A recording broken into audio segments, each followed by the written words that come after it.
Tonight we are talking about the last day, signs of the last day, and actually it is one of my least favorite topic because what happens is that when we discuss this, Muslims go in one of two directions. They become either terrified, or they begin to develop conspiracy theories, and it changes people when they get an understanding of this, and so sometimes it affects them in terms of how they live their life. Uh, we've seen this happen to Christianity as well, in which you will see people saying tomorrow is the day of judgment, and they go off the deep end. So we have to be very careful when we study these topics and understand why it's important to study the signs of the last day, what is it benefits, but at the same time not to become so skewed in our understanding that we begin to look at the world in a very biased and difficult way. That is why I don't like to emphasize too much about the last day to people, because they sometimes don't get it. But those who get it, it's really a very useful thing. The other things I don't like to discuss very much with people is what happens after death. I prefer to focus on what happens whilst we are alive. And if you do the things properly whilst you're alive, death will take care of itself. Similarly with the signs of the last day, if we do the right thing, we would be fine. And so the first thing to note is that we are a people who believe, one, in the unseen. Allah subhanahu wa ta'ala, since he introduced the book of Allah, when he says Alif Lam Mim Zalikal Kitabul La Rayba Fi Hudal lil Muttaqin, that this is the book, in it there hasn't any doubt, it is the guidance for the people who have taqwa. And then immediately Allah mentioned Alladhina yu'minuna bil ghaib, that one of the major qualities of the persons of taqwa is that we believe in unseen things. We don't have to see it to believe. We believe angels exist even though we may not see it. So we believe that God exists even though we may not see God before us. And one of the other belief in the unseen, that we believe in the last day, that there is going to be, we're not going to be here forever. There'll be a moment when all of what we see will be destroyed and moved into a different way. And secondly, we believe in signs of the hour, that before Allah subhanahu wa ta'ala brings the last day, that he will give us many signs in which we could be able to have benefit for. Now, the scholars have divided the signs of the last day into minor and major. And the ones that are major, they affect the whole world. So you'll find that the major signs is impacting the whole world. Minor signs will affect small groups or large groups, but it will not affect generally the whole world. So that's one of the ways to distinguish between the signs. The other thing, the minor signs, the major signs will occur very quickly. The Prophet have a hadith in which he mentions the signs of the hour are like the beads on a string. Once the string is cut, the beads will fall very quickly in quick succession. And so the major signs will occur in a shorter period of time, and they will occur one after the next. Whilst the minor signs will take a long time before the day of judgment. You will see them, all the time leading up to the day of judgment. The major signs will happen mostly before the last day. And so you will see the major signs begin to happen. When you see those coming, it means that the end is near. Right? The minor signs will start a long time before. We don't know how long it will be. People take the minor signs and then they think, oh, judgment day is coming now. No, this is not so. And the major signs will be something that is extraordinary, not something that you can fathom. It's going to be like really life-changing and very, very strange. Whilst the minor signs could be ordinary stuff, and it doesn't have extraordinary qualities about them. The scholars of the opinion that none of the major signs have occurred as yet. This is very important to understand. None of the major signs have occurred as yet. And many, many, many hundreds of minor signs have occurred. Obviously, we can't go through all of the major and minor signs. We are going to be picking just a few because we have an hour. But know that whatever I say, it is many, many more than this. And also, we can't read every hadith every one of the hadith in which these things are mentioned, but they all exist. If I tell you there's a minor sign or a major sign, believe me, there's a hadith that verifies that. But we will not be able to tonight go and read all of the hadith because we will not be able to cover much if we do that. So one of the things that we are asked to do in dealing with the signs, number one, we have to believe in unseen things. This is really a very important concept. So we are not a people who we have to see it to believe it. Number two, to know that everything that happens is by Allah's decree. So whatever that takes place, it is not something happening that Allah is not aware of it. Among all these signs, Allah's decree is always there. Allah's power is always there. His qudrat is, Allah is in control. Number three, to not deny any of those signs because you don't understand them. You see, we have to accept the signs even though we may not understand what they mean, because we believe in Allah, and sometimes Allah has not given us the full intelligence to understand everything that we are asked to believe in. Number four is that this is where a lot of people, they see a sign and they make an interpretation.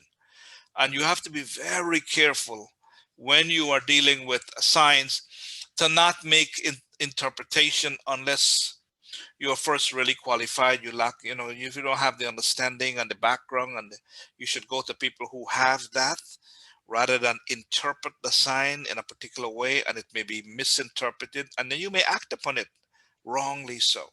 So it is very important to understand that explaining signs or trying to figure out what they mean, we are not asked as a people or as believers. It's not a responsibility for us to have to explain the signs. So it's not something that has been placed by Allah, said that I'm sending you these signs and you better figure it out. It is not necessary for us to actually, but what is necessary is to know that they exist, they're there, and we believe in them, even though we may not understand some of them. And we are not going to be held accountable for not understanding or trying to explain them. And so the way we have to live and interact with the signs of the hour is, number one, to understand that when the fact that these signs come and we are learning about them, it gives us a sense that the day of judgment is slowly coming upon us.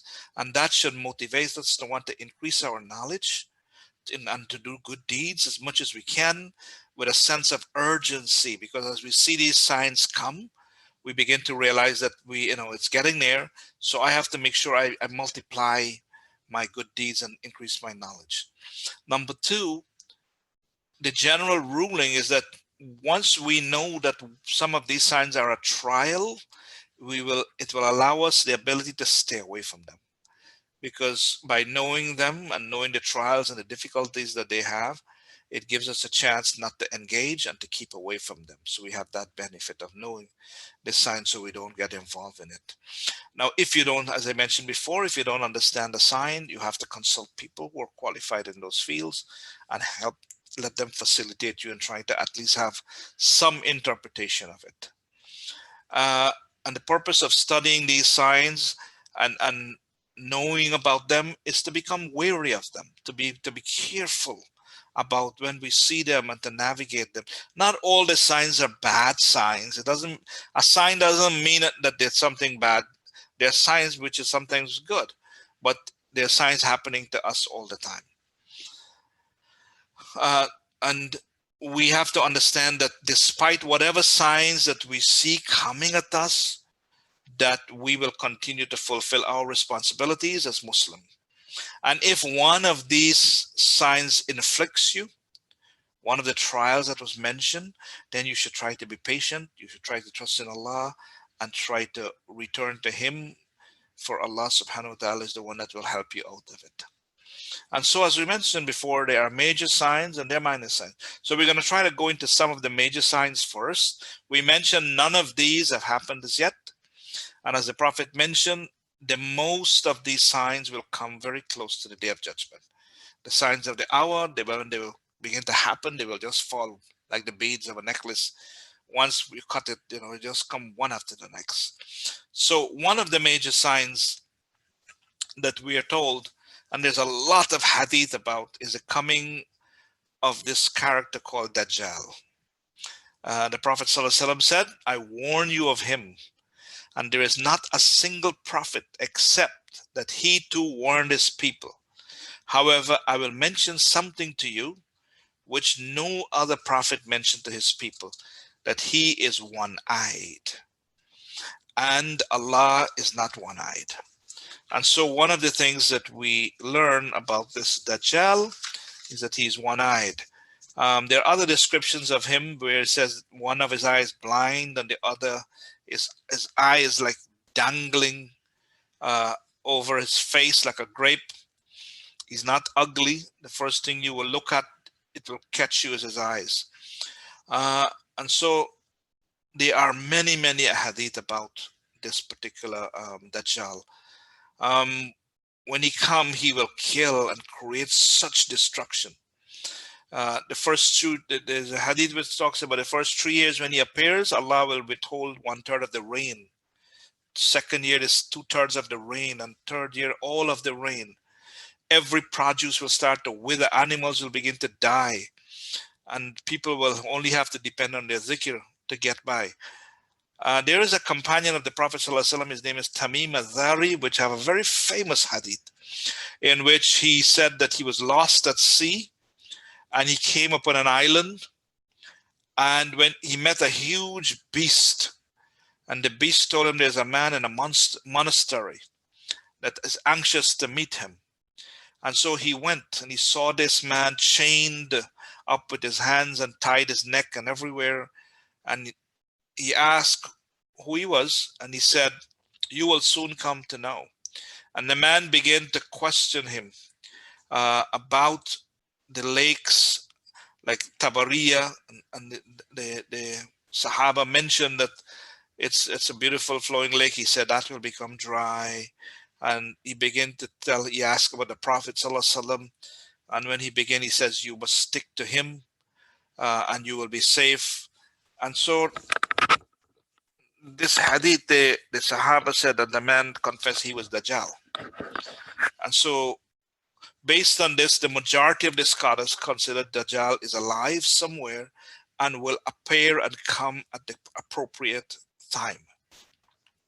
There's a very small set of scholars who feel that some of the story of, and it's very detailedly laid out, that some aspects of the story does not seem correct, and so they have some doubts whether it was the Dajjal that they saw. But the Prophet ﷺ did confirm that this is the Dajjal, and so the majority view is that he's alive and that he will appear at the appropriate time. As to where he is at the moment, no one knows where he is, where that island was, or but Dajjal will come and wage a tremendous destruction.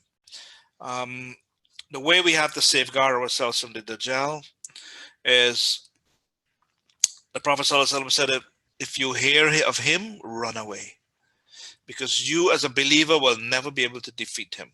You have to seek assistance from Allah subhanahu wa ta'ala. If you live in Makkah and Medina, that will be a consolation for you, because the Dajjal will not go after you living in those places. And he mentioned that we should learn about the Dajjal as much as we possibly can and teach about him, and try to learn the names of Allah and the attributes so we can recite along the Surah Al-Kahf, which is a protection from him as well. And so it will be a time in which this Dajjal will come and really wage a lot of destruction on the earth and kill a lot of believers. So that's one of the major signs which has not come about as yet. There are people who would go now and say he's one eye. That means it's a television. Because the television is like one eye, and people try to make various interpretations of this Dajjal. So that's where sometimes we have to be very careful about. But from what we've been told here is that the Prophet ﷺ said, and the Sahaba who said he saw Dajjal, this is where we believe it. So we have some way of protecting ourselves from him. The second major sign that we will have towards the day of judgment is the coming of Isa alayhi salam. That we as believers, first we believe we're in the season of Isa. We believe that he was a prophet of Allah subhanahu wa ta'ala. He was not a god. They tried to kill him and crucify him. وَمَا قَتَلُوهُ وَمَا صَلَبُوهُ. The Quran mentioned that he was not killed, he was not crucified, but Allah raised him up unto himself. And so in whatever form or manner we believe that Isa alayhi salam did not pass away a normal death. Allah took him up and he's in a kind of a state of like transition, waiting to return.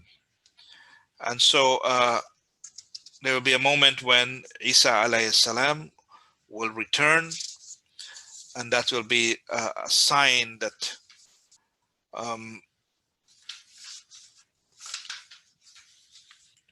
he will come, he will restore the idea and all the false beliefs that the Christians have about him. He will descend before Fajr, he will kill the pig, and he will also take care of the Dajjal.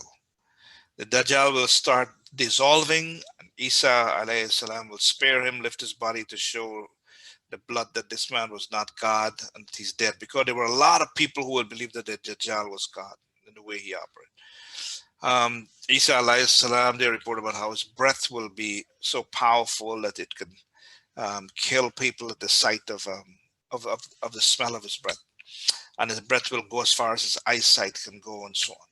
Isa alayhi salam will come and he will rule. We're going to talk about the Mahdi, but one of the people who will be there with Isa is the Mahdi as well. And so then Isa alayhi salam will live out his life, and he will establish the Sharia of Muhammad in the land, and then he will eventually die and be buried like a normal person. And so that is another major sign before the last days. The third is YAJUJ and MAJUJ, what is called Gog and Magog. The Gog and Magog there are many interpretations of them. They were considered to be two kinds of people, and they had white faces and small eyes and reddish hair and all of that. There are many descriptions of them. And so they were a people bent on destroying everything in their path. And so in the time of Zulkarnain, who was one of the pious brothers, he, with the permission of Allah, was able to build a barrier. And the Quran have a passage describing it in terms of using molten copper, and he was able to build a barrier between the mountains to keep this huge Yajuj and Majuj confined. So they are not able to come out and reap the kind of havoc in the world that they plan to do. Now, every day we're told they work on that barrier, and they try to dig to try to get through that barrier. And they will dig every single day, and then Allah will cause it to close up the next day. And then they will continue to dig, and they will continue to dig. There was one time the Prophet came to the people and said that they have made a hole, and he put his hand with his thumb and his finger, saying, like this size, and that they're about to escape, basically. So these people will come and they will finally break that barrier. Scholars have debated whether it's a figurative barrier or whether it's a real barrier. That is irrelevant. Whatever barrier it is that is keeping them will be broken. And they will come in the time of Isa alayhi salam. After he has finished with Dajjal, uh, he will have to deal with Yajuj. So those believers who were left that the Dajjal did not kill, they will move and start to become followers of Jesus. They will go towards Jesus and for their salvation. And when the Yajuj and Majuj come, then they will begin to come to destroy the rest of them. And then Isa alayhi salam will make dua, and Allah subhanahu wa ta'ala will cause a small worm-like creature that will come and will infect their brain, and they will die, and they will kill all of them, and they will like rot and cause the earth to be stink up, and then Allah will cause rain to cleanse the earth and bring it back. There will actually be birds that will come and pick up these rotten flesh and move it away, and then Allah will cause the earth to become clean and pure again. So that will be another major sign that will happen. I'm trying not to go into too much detail in any particular one because we want to get past, get through our lesson. The other major sign is something called KHAFS, which is in the east. It's not a sinkhole, but it's like the earth is opening up and closing back again. And it will happen in the east, in the west, in the Arabian Peninsula, in which you will have these like the splitting of the earth, and things are just falling through it, and then it closes up back again. So almost like a sinkhole, but these cracks in the earth, that will take place a lot. And I guess part of it will be because of how we are dealing with, putting so many explosives in earth and all the plates and so on. The scientists will be in a better position to help us understand the damage we are doing to the core of the earth in terms of all that stuff that we do. May have started to create this problem with the earth itself. Then there's going to be a smoke, another sign.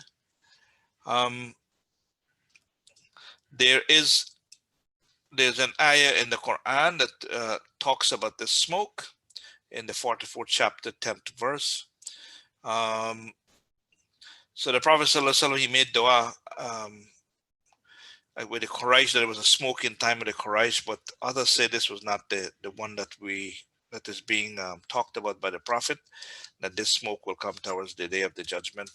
And it will be very thick, and people will not be able to see each other. And that will be a sign that the last days are coming.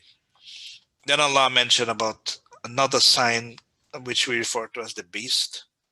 And it's mentioned here, we have the ayah. And when the time for the fulfillment of our word against them will come, we shall bring forth for them a beast from the earth who will speak to them, because people did not believe in our signs. So Allah subhanahu wa ta'ala said one of the punishments will be towards when the day is that Allah will cause to come forth from the earth this beast, and this beast will speak, and it actually will give people labels, and people will begin to call themselves by those labels. The beast will begin to name them new names, and they will begin to refer to themselves by these names and so on. So here is a verse that talks about this terrifying moment when you have coming out of the earth this strange beast that is speaking to people in a language that they understand. Another major sign is the rising of the sun from the west. In terms of the order of these signs, we don't quite know if the sun comes before the beast, before the Dajjal, the smoke. And we're not told which order they will come, except we knew that the one that I mentioned, that the Dajjal and Isa and the Mahdi and the YAJUJ and MAJUJ. But these other ones, like the sun, the beast, and the smoke, we're not sure what order, because the Prophet ﷺ did not specify it. But he did mention that the first sign to emerge will be the sun rising from the west, the beast emerging in the morning. Whichever of the two occurs first, the other of it will follow very quickly. So this is another sign. The scientist is telling us that the sun is slowly slowing down, and then it will perhaps reach a point where it will stop and then reverse gears, and that will cause it to rise from the west and so on. There's some research in terms of scientific understanding of how this will happen, but we don't have any. We just know that this is one of the signs that Allah will happen, and this will be a terrifying sign in itself to see the sun rise from the west. Then there will be the great fire, which will emanate from Yemen, and this fire will be a huge fire. The scholars not quite sure how to understand this, but it will emanate from Yemen. People will be gathered together to look at it. The smoke will be so high that you'll see it in Syria. Some scholars say that this is just before the resurrection, and then the earth will be made by Allah because it was destroyed so severely by this fire that it will become flattened. So we will have this strange fire. And so let me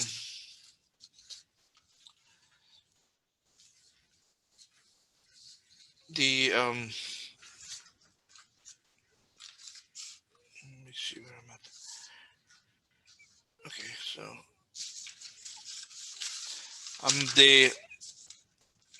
so those are the major signs before the hour. The minor signs are many of them, and there are some which have passed already. We had the emergence of the Khawarij. The Khawarij was a set of Muslims who began to understand Islam quite literally. They didn't have enough knowledge, and they were terrifying in that if you did not share their exact understanding of the Quran and the ayats and so on, they killed you. And so they ended up murdering a lot of Muslims, and it was a very terrifying time. So they interpreted everything quite literally, and this was the only understanding anyone was allowed to have. And they developed a strong force and of warlike people, and they began to kill. It's almost like the ISIS of today. That if you don't share their view, then you become, eligible for them to kill you.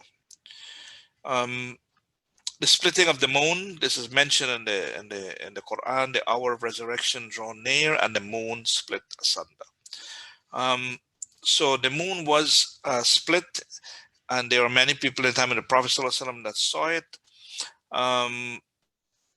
We are told that Allah subhanahu wa ta'ala put them back together. One of the things now that when you Google it, you find that the moon is expanding, which we're one of the signs as well, and that they are now seeing a crack in the moon that is expanding as well. That's getting bigger and bigger. But we are told in the ayah that Allah split the moon, so we believe in it. We don't know how it happened and in what manner, form, shape, and then it was put back together as one of the signs of minor signs of the Day of Judgment. As I said, the minor sign occurs long before the Day of Judgment. So any one of the minor signs is not an indication that Judgment Day is near. When we begin to see the major signs, then you have to be very scared and very worried that now it's getting very close. All right. There was this huge plague in Amwas in Syria. It killed over 20,000 people. Many companions of the Prophet, very famous companions of the Prophet, died in this plague. It was like, we can kind of identify with it. It was called Black Death. I mean, it was so bad. And of course, they didn't have the technology that we had. And so it killed many people. So that's one of the signs that was foretold that will happen. The other one that was foretold is there's going to be the fire in the Hijaz region in Saudi Arabia. There's going to be volcanic, and there was a volcanic eruption in Syria 700 years ago, which may have been one of those signs. And so these are some of the signs that have passed before. There are many others, as I said. I just taking a few of them. And then the ones that are happening right now around us, all right, boasting about and beautifying your masjids. This is one that was foretold by the Prophet. All of these have hadith that talks about them. We don't have the time to go into all of the each hadith detail. So one of it is there people will begin to build big, huge, nice masjid. They will become obsessed with decorating it in such a beautiful way, boasting about their masjids and which one is better than which one and so on. He said, when you see that, that's one of the signs of the Day of Judgment. Then people will also begin, because the masjids will become so big and huge that people, it will block the roads. And so people will begin to use the masjid as pathways to get from one part of the city to the next. They'll just walk through the masjid. So instead of going to the masjid to pray, they're actually going to use it as a shortcut to get from one side to the next, because it will take up the whole block. And so the masjid will begin to lose its importance in the eyes of people. It will be looked at as a shortcut to get from one place to the next, and the sense of reverence for it will slowly be devalued. And so that's another sign. Reciting Quran for money. This is a little bit different in that where, you know, it is nothing wrong in terms of someone paying you to recite. Like sometimes we have Taraweeh Salah, and we would allow the guys to recite Quran for the whole month of Ramadan. And at the end of Ramadan, we will compensate them for this particular beauty and the particular effort that they made to make our Ramadan so special. What this is talking about is really where people, they just learn to recite Quran to make money. And they only recite Quran if they're paid. You know, so they become like this, almost like a singer who only performs at concerts. And so you have many kinds of situations of concerts where we would invite large gathering of people and to listen to this particular qari, and you'll pay him to come, and then he will recite, and people will get like a high. And you probably have seen that in a lot of time in which when they're reciting and they become in awe of the reciter, and he only does this to get paid, you know, for it. So we have to be very careful about that. Moon expanding, we mentioned before that if you Google it, you will see it talk about the moon is expanding and the scientists are studying it. There'll be many earthquakes. We're beginning to see, and that's happening around us. Earthquakes are taking place. And also the Arabian Peninsula will be returning to greenery. You'll be pleasantly surprised at how much green the whole area is getting. You know, I went to Dubai, and one of the attractions that they had there was called the Miracle Garden. And when I went there, I think the garden had about 28 million plants. And they had this incredibly awesome park of green and amazing flowers and so on. And so this is one of the signs that was foretold as well. The other one is competing in construction of tall buildings, that you will have shepherds will become building skyscrapers. And so we have also see that happen, in which there seems to be an obsession in the Middle East to build tall structures and buildings and to compete in, you know, in that kind of thing. This was also mentioned by the Prophet ﷺ. He said, you know, the shepherds, they are literally, you know, they were naked and barefooted, and they will compete in building these buildings and structures. Wealth will become plentiful. This only happened 2 times. You know, it happened in the time of Umar al-Khattab, when wealth was plentiful. It happened in the time of Umar ibn Abdulaziz, who was related to Umar, that the wealth was so much among the Muslims that they couldn't find a poor person to give money to give this zakat to, because everybody was fairly well off.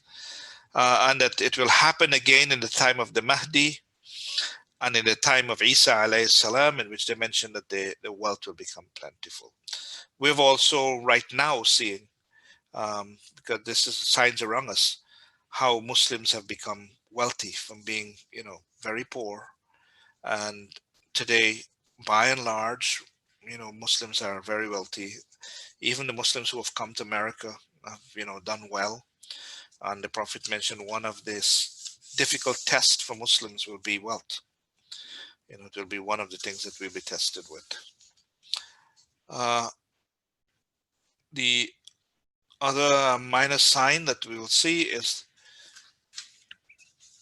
the Euphrates River will dry out and uncover gold. People will compete and die for this gold. They will kill each other. They will fight over it. Gold has always been something that somehow drives people mad. And it has an extraordinary ability to attract people towards it. And even today, people still dig the earth for gold, every part of the world. And so this river will uncover an enormous amount of gold. And according to the hadith, 99 out of 100 people will die, in scrambling to get this. People will kill, they will break ties of kinship over this gold. One of the other things that was forecasted also is markets will become interconnected, and we are living that here as well in terms of seeing how online shopping and stock market and cross marketing and all of that stuff which exists. The markets will be controlled by a few. And the trend now for capitalism is basically that's what seems to be happening. Corporations are becoming bigger and bigger. Billionaires are becoming richer and richer. And so the control of the resources is slowly becoming in the hands of very few people. The mom and pop shops and all the small businesses are being squeezed out. In almost every arena, we're seeing fewer and fewer people are controlling the media. Only 6 major media groups control 90% of the media. And, that's Walmart is so big. I mean, you can't even compete. You used to have mom and pop pharmacies. Now they're being, knocked out because you can't compete with $4 for your medication from Walmart. So those small pharmacies get knocked out. So this is one of the signs that was mentioned. People not being too worried about lawful income. You see people starting businesses, they're not too concerned whether the income is lawful or not, and it doesn't bother them as much, and they get involved in haram way of earning money and spending it, and this is one of the signs that was mentioned that will be prevalent. Other signs that another sign that is around us is increase in adultery. This is not a crime in some of the Western countries, and so it's pretty common. And then the Prophet mentioned about sudden death, and he used to seek protection from sudden death. And the scholars interpret this to mean like dying very quickly, like in a car accident in which, the car crashed and you die, or somebody shooting you with a gun, and you die very quickly and suddenly. Doesn't necessarily mean the person is bad or good. But sudden death in all different forms will be a phenomenon and we see existing among us right now. And lastly, they have some signs which are yet to come, which we have not seen. One, where Iman will become very rare. And people will line up for Salah, but they will fight who will become the Imam. Because nobody will know how to pray. So you'll have people standing to pray. Nobody knows or qualified to lead the prayer, and they will fight over who will lead us in the prayer. So that will be a condition that is going to happen. It hasn't come. Where there'll be no more Hajj. Nobody will be performing Hajj again. That's one of the things that is foretold as well, that we will not be finding people who will be going to make Hajj. The Kaaba will be destroyed. And there's a long hadith that talks about it, in which this person called Zuwai Katain will destroy and take the Kaaba apart brick by brick and destroy it. People will return to idol worship, and they will begin to worship all kinds of idols and return to those old ways that Islam had tried to not have happen to them. And so this is one of the phenomenon that will take place. And we are actually slowly seeing some of that signs. You have churches right now that call themselves satanic churches, in which the whole idea of the church is dedicated to worshiping Satan. I mean, and they stated in their manifesto that we are to establish this church to worship Satan. And so slowly we are seeing those kind of behaviors coming. The removal of mountains. You know, mountains, Allah says, are the pegs that keep the earth stable. And then what will happen, Allah will begin to remove those mountains. It may happen also through some disasters. The humans themselves have begun to remove mountains to make highways and do different things. And so slowly the mountains that are all over the world and that keeps the earth stable will slowly become removed. One of the signs that mentioned in Surah Qari'ah, wal jibalu kal ihnil manfush, that the mountains will become like one of the signs of their judgment. When the judgment actually comes, the mountains will become like carded wool. Like if you take wool and you just stretch them and thin them out and loose them in the air, they will begin to like float around. You know, one of the signs of the day of judgment is that these mountains will begin to float around like that. And so the removal of these mountains is something that is going to happen and is happening, beginning to happen already. Animals and inanimate objects will speak. And there was incidents of, you know, in which in the hadith it mentioned that a cat spoke to a man who was riding it. And the Prophet ﷺ and Abu Bakr and Umar believed the story when the man said, "This cat spoke to me when I was riding it." And the cat said, "I wasn't created for this. I wasn't created for you to ride me like this." And the cat was complaining. And we are able to live in an age where we're beginning to see inanimate objects speaking. So some people interpret this to be cell phones and to be, robots and different kinds of things. So this is another sign that is yet to come. And lastly, I want to mention about the Mahdi. Now, the Mahdi is a person who the Shia consider him the 12th Imam. The Shias, they have they follow different from the Sunni, in that Sunni believe that their leadership should come from the people electing whoever they consider to be best. Whereas the Shia tradition, the leader has to come from a descendant of the Prophet, peace be upon him. And so they consider that leadership is handed down from generation to generation and has to be connected to the family of the Prophet. And then they have these leaders, they also feel and believe that these leaders get divine communication from Allah, almost like a revelation to them to guide people. Whereas the Sunni, we do not believe that. The Mahdi will come, and he's considered to be one of the Imams because the 12th Imam disappeared and no one knew where he was. So there's a belief by the Shia that the 12th Imam will arrive back, and they consider him to be this Mahdi. The Hadith spoke a lot about the Mahdi.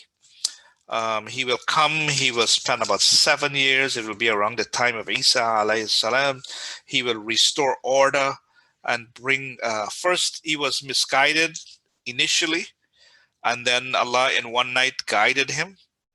And so then he will begin to, the only description they have of him is that he resembled the Prophet sallallahu alaihi wasallam. Some of the hadith that deals with the Mahdi are weak.